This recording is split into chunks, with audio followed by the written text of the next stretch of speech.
So yun guys, nandito tayo ngayon sa Kingsville para interviewin ang mga manlalaro ng Mayamot National High School. Try, interviewin natin sila.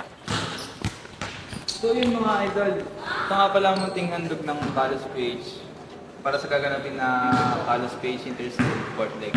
Ako nga pala si John Jeremy Ronco, 18 years old. Ako nga po pala si Renz Pagkangot, 18 years old.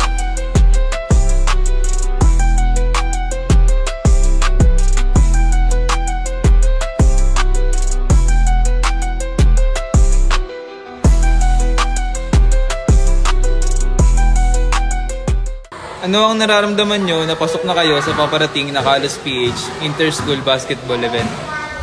Masaya po, saka excited. Excited po kasi baka alam ko namin malalas yung kalaban, di biro yung mga kalaban namin. Kanino inaalay ang magiging laro mo sa paparating na Carlos PH Inter-School Basketball? Siyempre sa magulang ko po, tas sa school namin. At sa Diyos din, mahalaga, tsaka sa school, tsaka sa pamilya. Ano sa tingin nyo ang inyong advantage para sa inyong mga kalaban?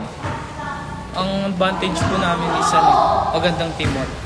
At yung pasahan po namin, tsaka mabilis na galaw.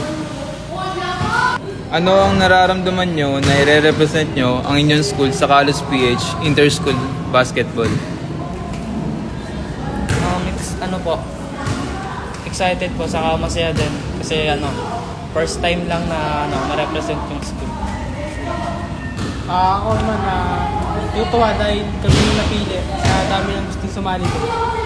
Ano ang message nyo para sa mga kalaban nyo sa ating Carlos PH Inter-School Fourth Leg? Good luck po sa galingan po nila. Good luck po at sportsmanship po. Kami nga pala ang manlalaro ng Mayamot National High School.